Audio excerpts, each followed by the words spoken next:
Okay, so what we're going to be demonstrating now is the wax up exercise. This is an exercise only, and what we've done is we've had your models articulated, and now we're going to remove teeth off the models and re-wax those teeth, so that by the end of this exercise you should be very adept at tooth morphology and relating teeth to contact points and so on. So that's the exercise, and that is your exam at the end of the semester to do one tooth in the arch. So you'll be very practiced at that hopefully by the time we do that. I've written on the board what teeth we are removing, so that it's absolutely clear, but I'll just run through it right now.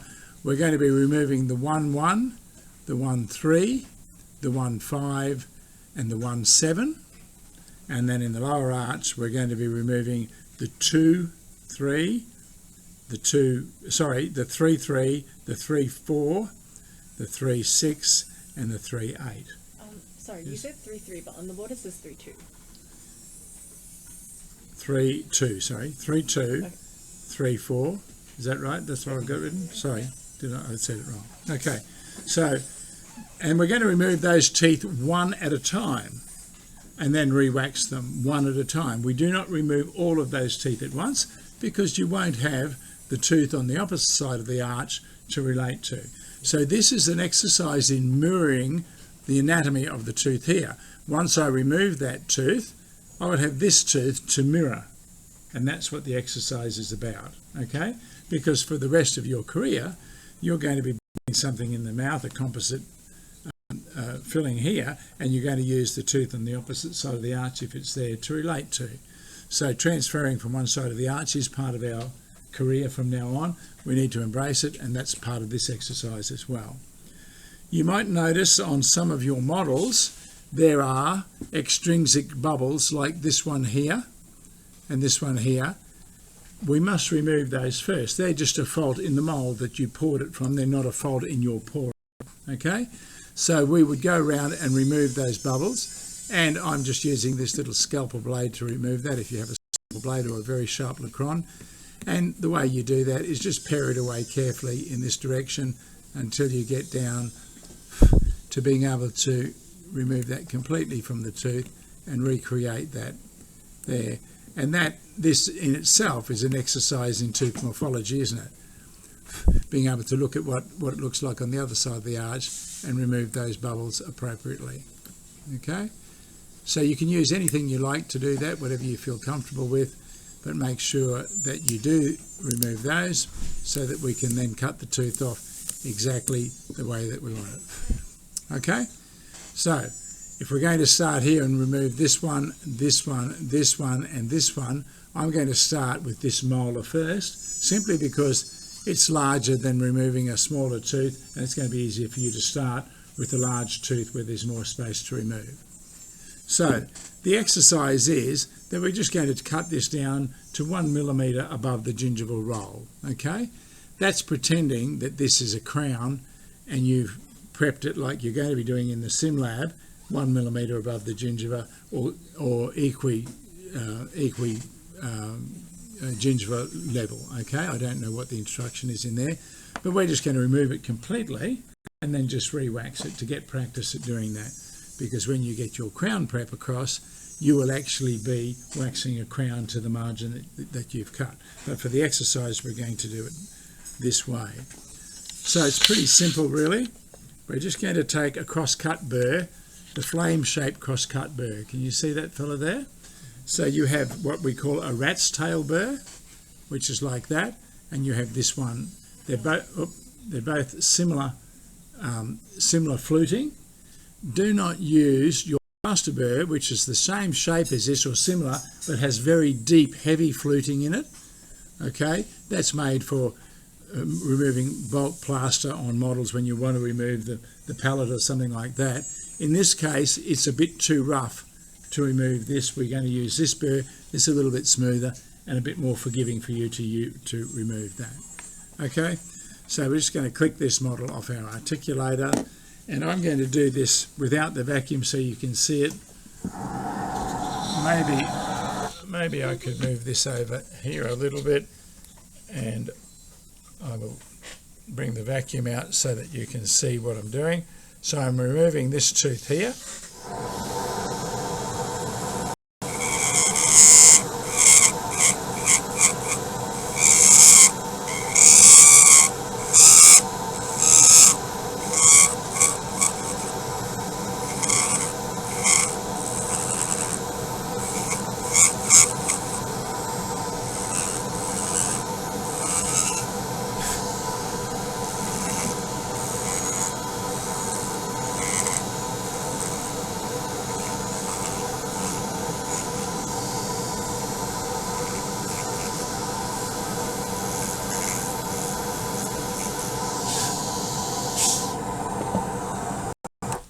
So you can see just a millimetre above the gingiva on either side, but I haven't gone right to the contact point. So I'm going to take that off with the sharp instrument. You can use this instrument, you could use your Lacron, like so. And what we do now is we follow the contour of this tooth around, and we're just going to remove this in the contour of the abutment tooth. So the thing to look for here is to look at your abutment tooth, don't look at the bit that you're removing, okay? Because we want this blade to lay along the abutment tooth and just continue the contour of that abutment tooth down, okay? That's the easiest way to imagine this. See how I'm just putting this against the tooth and removing that down. What I want to end up with is this area in here looking like a natural tooth, okay? Don't be tempted to leave bits hanging off and say, well, I'll have to wax less, because we will be marking how you wax this contour in here, and in the exam there's a line that says, is this removed completely?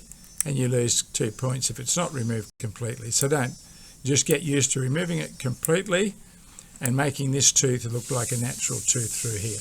So we can teach you how to wax to a contact point. So see how I'm just carefully taking this down.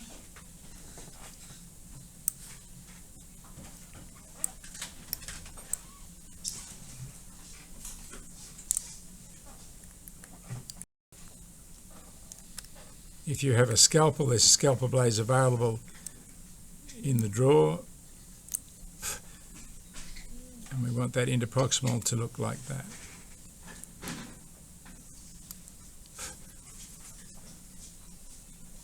So now on one contact point, you can see that area there, and then I'm going to do this contact point in a similar fashion.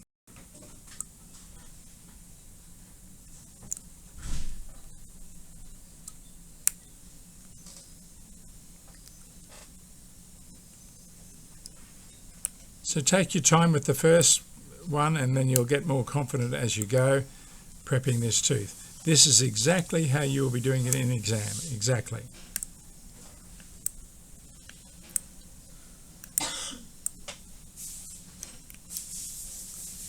Whichever tooth I end up nominating for exam, it could be a molar, it could be a central or whatever.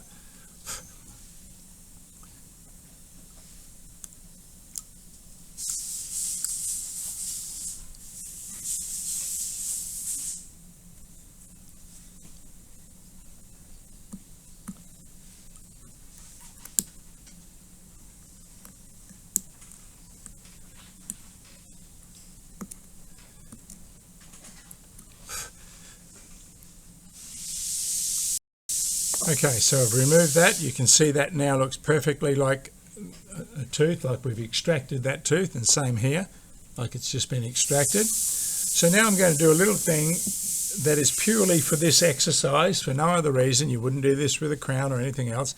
I'm just going to put some little locating holes in here. And the reason I'm doing that is because we've learnt from experience that you may not apply your wax hot enough, and you'll get to the end of doing your anatomy and it will fall off. If we've got a couple of little holes in here, you can relocate that back onto the model, and we'll save a lot of tears at the end of an exam if you can relocate that back onto the model. Okay, so this is simply keying like we keyed this model here before we articulated it. In case this ever comes off, I can relocate it. We're going to put some little grooves in here, or little round holes in here. so that we can relocate this if the worst happens.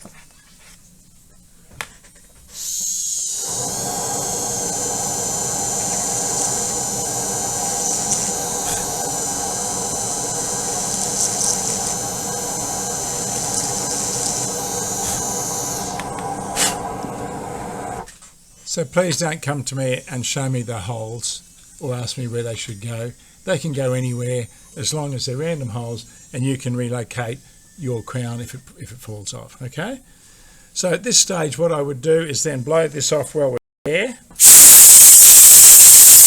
so there's no fine dust in there, because we're now going to apply wax to this and we don't want that dust to separate the two. The wax that we're going to use for this process, let me move the camera back a little bit now. The wax that we're going to use for this process is this wax here, which you will book out from dispensary. It's actually what we call an inlay or crown wax, and it's a special wax because it burns out with no carbon residue. Because if we were waxing this as a gold crown, we wax the crown, we withdraw the pattern off the crown, and then we invest it in a high temperature investment, and it goes into the furnace and goes up to 1,000 degrees, and the wax pattern is burnt out. It's important that that leaves no carbon residue so that you don't have carbon inclusions in the final casting when they cast the metal in there. So that's this wax.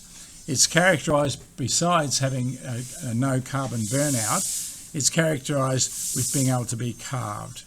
See that? It will hold a sharp edge if I carve it, so I can carve anatomy into a crown and it holds that anatomy nicely. If we try to do that with the pink wax that you've been using for your tray and so on, it pushes and pulls and it doesn't hold a sharp edge like that. It's a modelling wax. So we're going to use this, what we call crown or inlay wax, for this purpose. And we're going to use our no flame to heat our implements. The first application of wax can't be too warm, okay? Because we want it to actually soak into this model so that your crown doesn't move once you start waxing it, okay? So see the smoke? See how hot my wax is going to be. Then I'm going to heat it again. And with a small amount of wax, I'm going to introduce it in there. And did you see how it ran into the dry plaster? That's what we want. Just on this surface here, to run in and out to my margin. We don't want it to run all down your model, so be careful with the placement. A small amount of hot wax and run it out to the edge of the margins. Okay? And then I'm going to continue that because this instrument will hold its heat better than a smaller instrument. I'm going to build it up a little bit of thickness like so. Okay? So just out to the edge of your preparation like that. And then we're going to start building up what we call the key pillars of our anatomy. So if we look at this crown that we're doing here,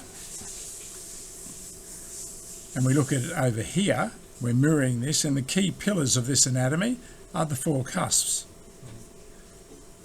1, 2, 3, 4. Okay? So we're going to build up those key pillars first. And we're going to do that by taking our Lacron. Some of you have other instruments that are suitable for this. You can use those. It really is not the instrument that is going to work here. It's you and learning how to use the instrument that you've chosen that's going to work well.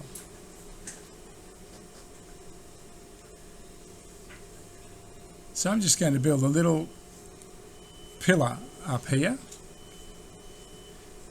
Now, learning to use your wax so that it stands up like it's doing here and doesn't slump is learning the temperature of the no flame, how the wax melts, and so on. So I'm going to accelerate this by building up 2 of the key pillars together. So I'm building up this one here, there, and this one here, there. Remember, we're mirroring this.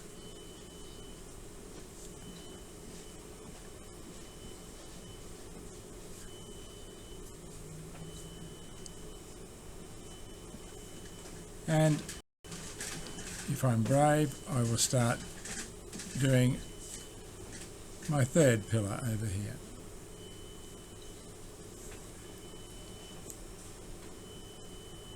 You can see how I'm letting them solidify before I go back to them and add to the top of them. Otherwise, what happened just then happens. They run into each other. We don't want that just yet.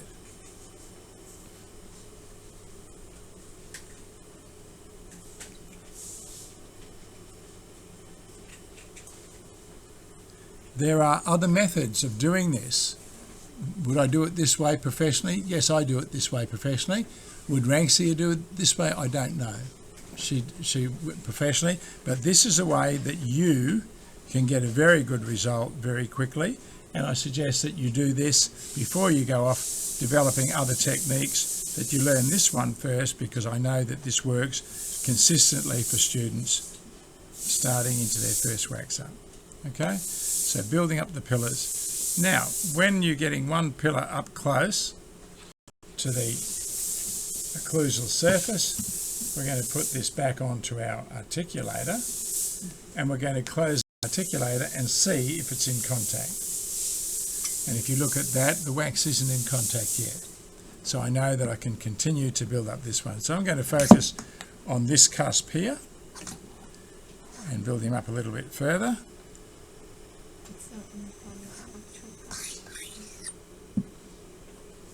That's why we've got this.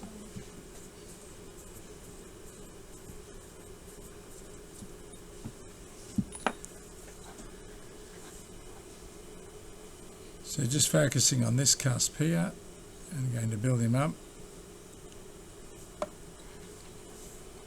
For you, I would just do one cusp at a time, one pillar at a time, and then you won't have this problem with that where that ran across there. That's why we do one at a time. And when I've got it up to close to the occlusion, see how it's going to form a little skin. While it's still soft, it forms a little skin, and then I touch it there, and I can see that it's just touching the occlusion. Okay? And you can see the little indent where the opposing tooth touched it. Then I'm going to go to this one, and I'm going to do exactly the same thing. Remembering you would just do one at a time, don't do multiple ones. I'm accelerating this for the demonstration, but let's pretend that none of this is there and I'm just building up this on its own. And when I get it to there, just as it solidifies and forms the skin, I'm going to close it down and see how I went with the contact. And I'm going to look at on the inside there, and can you see on the camera, is that showing that we've got contact on those teeth? A little bit that way. Can you see that contact on that tooth in the lingual? Okay. All right. So then I'm going to go, and you can see the wear facet where it's contact. So we've got contact there and contact there. And then I'd go to my next pillar, which is this fellow here, and I'm going to add to it.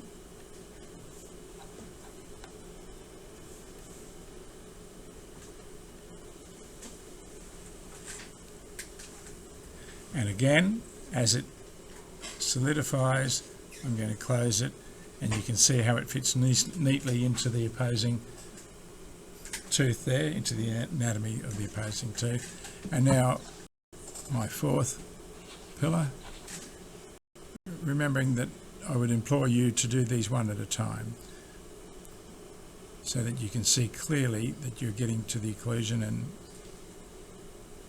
because in the exam it says, are there 3 points of contact with the opposing tooth? And we will look at it and check for 3 points of contact. When we check, we don't use articulating paper or anything. We're just going to have a good look and see if there's intimate contact. So if someone says use articulating paper for that, you don't need to do that. You can see visually whether it's in contact. If you're worried at all, just add a little bit more and close your articulator up, and you'll see a wear facet being pressed into it. Okay? But the important thing is that every time it's just starting to solidify, we close it over and make sure that we don't have premature contact, and that it's returning to the pin at 0 all the time. Because if you wax it with the pin open, it means that the crown will be in premature contact in the mouth. Okay? And that's sacrilege, because that causes all kinds of complications with bruising of the apex of the root and so on, of the opposing tooth. Okay, so you can see now I've got all of those cusps in contact. Now I can start looking at my anatomy for real, and I'm going to start with this buccal surface here. So I'm going to start putting the anatomy and filling this in, and my guide is the mirror of that right here. Okay, so I'm going to look at this lobe. See this lobe here? And that's equivalent to this lobe here. So I can simply start adding that wax in to get that same lobe that we've got on the other side. So I'm going to fill in here first. So the reason that I've chosen to do the buccal first is because I'm going nowhere near the occlusion. If I go near the occlusion, I would have to close it back on my articulator. Every time I add anything around the occlusion, I would have to close my articulator before it sets so that I don't have it in premature contact. So you can see that lobe developing now as it cools. I'm going to reheat that and make it like that, and watch what happens as it cools.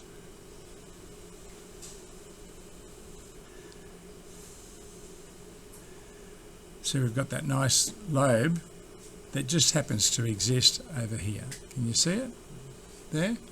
So I'm using the wax and the cooling to give me that shape. Let's do this one here.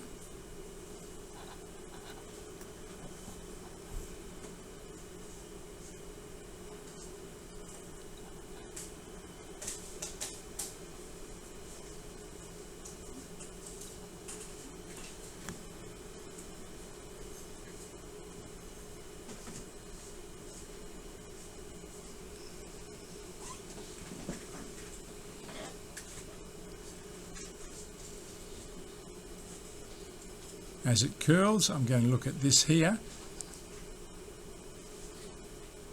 and then see if that's the same. Can you see that I'm a little bit deficient here and a little bit deficient in there? If you can't, you will be able to see those things in time. I'm not expecting you to hit the ground running with all of this visualization straight up. Some of you will. Some people who have possibly done art subjects and things like that may be quicker than others. You will all get there. You will all get there, I guarantee you. You will just start visualizing it. So see how it's cooling now into that nice lobe, which is very similar to that one there. Okay? So the mirror thing's happening. Now how about this nice clean area here, and mine's a bit wonky, isn't it? So let me clean it up. To me, visually, it's from this lobe here that it needs cleaning up, and I don't need much wax to add, so I'm just going to pick up a tiny amount, and then I'm going to reheat this lobe and move it into that area there. Is that visible on the camera, what I'm doing now? Okay, see how I just reheated that side? Now watch as it cools. Now you can see it doesn't look half as festery as it did before. So I've just neatened that up so I've got a nice little lobe there. And now I detect that this is a little bit severe, that furcation area there. Does it exist over here? No, the furcation's not as dramatic down there. So let me take that furcation area out. Again, tiny amount of wax, see, just a little smear of wax. Smear is not a dental term. But feel free to use it, I love it. Explains so much. Okay, now one last thing. I'm looking here and I think I can clean that up a little bit there. See that little air bubble that I've got in there? Again, tiny amount of reheating that area and letting it drag back from it. Okay, and if I look down in here, you can see that I'm just short of my margin there. So a little bit of wax. And here's the trick, if you're fixing that margin, put your hot lacron in up above it and then work down to it. don't try to add directly to it. So put it in above, make the area molten, and then work it down to that margin, and you won't get any problems. Okay, so the anatomy on that is fair. Do you agree? Starting to look like a tooth. This area just here, I could add a little bit more wax, but that's up towards the occlusion, so I'm going to just leave that because I don't want to have to put it back on the articulator and close it. So I'm now going to go to the the palatal side, and I'm going to look at this palatal here, and I can see that I've got a rather large lobe here and a smallish one there. So this one's going to be rather large here, and this one's going to be a smaller one. So, taking some wax, small amounts, and adding it in here. See how I'm reheating that whole area.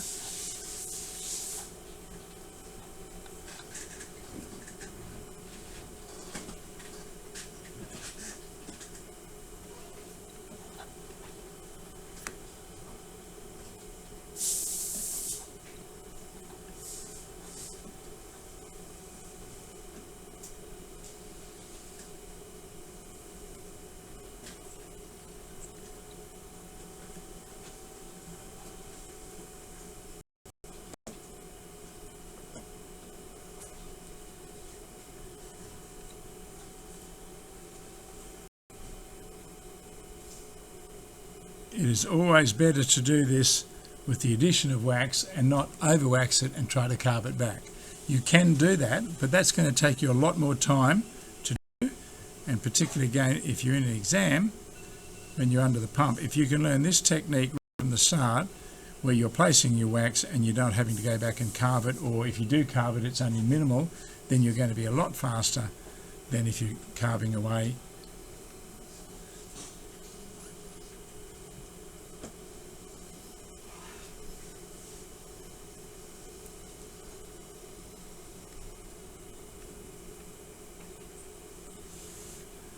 So looking at that now in comparison to that,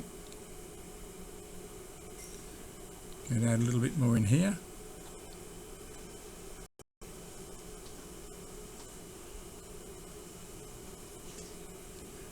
Again, I'm staying away from that occlusion because we need to close.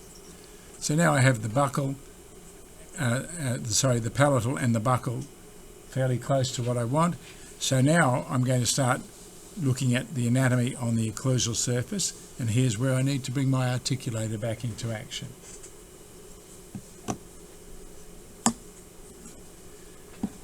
So again, mirroring this image here, so we have this cusp here kind of pointing to there, and we have a marginal ridge coming through here. So looking at this here, a little marginal ridge coming through here, and this developing here, okay? The reverse of that. So let's do that. A little bit of wax. We're going to start filling this void that's here. Because we have our pillars, we can fill this up, knowing that the pillars are going to contain the application of the wax.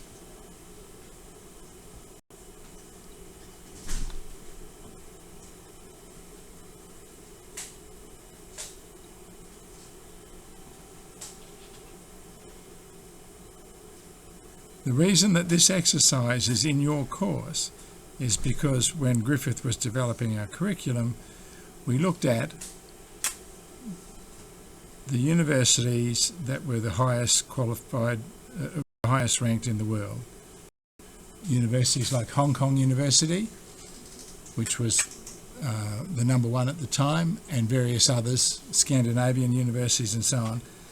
And the reason they were there is because their students knew tooth morphology and anatomy back the front. They had lots of exercises on that. And that's why we have this in here. And a lot of the other institutions in Australia don't have that, so their students graduate without having a good knowledge of the very thing that they're going to spend the rest of their life looking at, and that's teeth, okay? So you can see that I got it up somewhere near the occlusion. I'm just going to check that there's no contact there, okay? Because now I'm going to put in this, see this little marginal ridge here? I'm going to put that through there, but I'm going to make sure that it's not in premature contact. And the way I put that in is to take a little bit of wax here and I'm going to run it through here. So this is the edge of the tooth. Really important that we get this little bit right, because this is where our floss is going to drop down between the crown and the abutment tooth. If we don't get this right, the patients won't be able to floss their teeth correctly, and as we all know, the biggest area of failure with the crown is in the interproximal contacts. That's the dirty area. After a crown is made, that's the dirty area. See how it's still soft? I'm closing this over to make sure that I'm not in contact. Okay? If I'm not in contact, I can build it up a little bit more.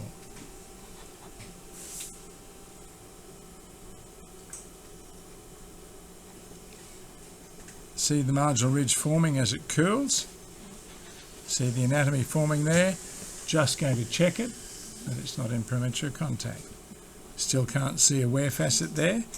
So sometimes this one won't ever be in contact because there's no opposing cusp closing into that area. That's fine. I want to make sure that it looks like this marginal ridge so my floss can drop down in between there. Okay? So I think that that one's high enough as it is. Okay? But I'm just going to look at this side, and if you look at this side, you can see that just in here, I've missed that cusp. Remember, I didn't want to take it up high when I was doing the buccal. Now's my chance to finish off that cusp and make sure that it's not in premature contact. So picking up a little bit of wax and finishing off, building up this little cusp here that I wasn't going to do before until I had it back on the articulator. So as it curls, just close that there and make sure that it's not in contact. Okay, and then you can see where I've added that, there's this little area here that I need to smooth in. A little bit of wax.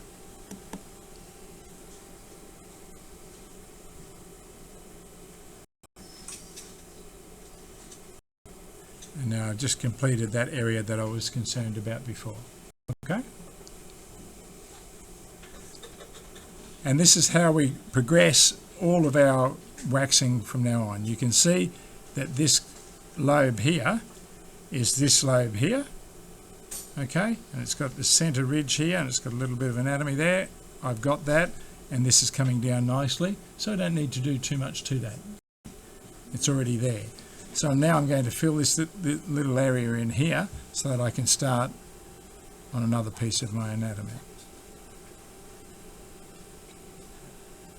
Don't want to fill it right up at this stage, just basically fill this up so that it's underfilled. Now I can look at, so I've got this here, so now I can look at this cusp here in this lobe, which is this one here, and fill this in to look like that. Okay?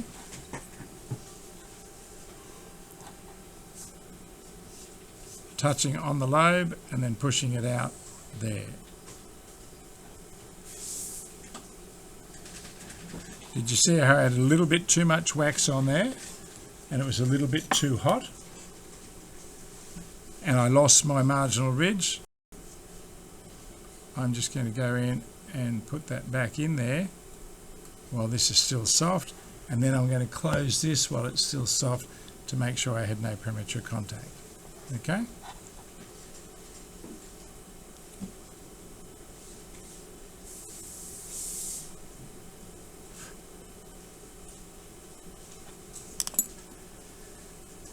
Going to make this look a little bit more natural. Now, no wax at all. I'm just going to reheat this, now that I've put that anatomy back in there. Reheat this lobe nicely like so. And as it cools, close that over to make sure there's no premature contact. And you can see it just contacted there nicely, but now I have this little bit of anatomy in here. Okay? Now I can go back to this area here where I didn't want to go up near the occlusion. Now I have the occlusion done, I can finish that off on the palatal side.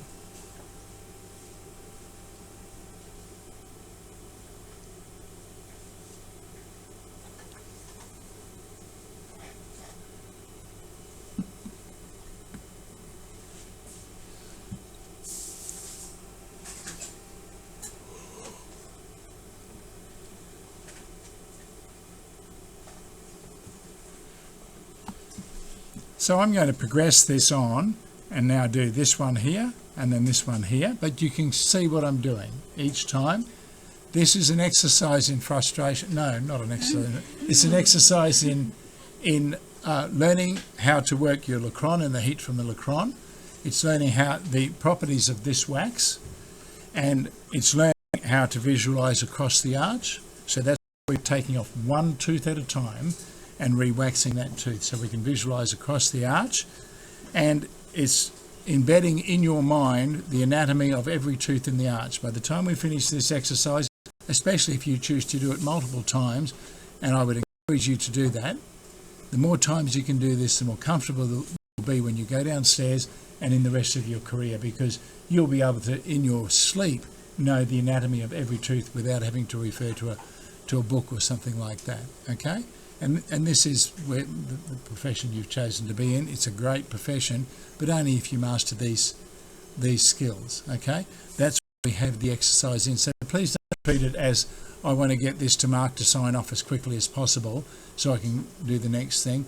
Treat it as becoming the best practitioner you possibly can, because you learned the core knowledge right here in the open where you can see it, and then when it gets more complicated downstairs with the tongue and the saliva and confined space and everything, you're confident that you can transpose what you learned here into that situation. Everyone happy with what we're going to be doing with this wax up exercise? Excellent. We'll be round to monitor how you're going, and you can, this video will go up on the site so you can see how we're doing it. Basically, when I chop off this one, I'm using the smaller rat's tail one because it's going to fit in there, but it does it exactly the same way as we did with the larger bear on this one. Okay? Thank you. Thank you.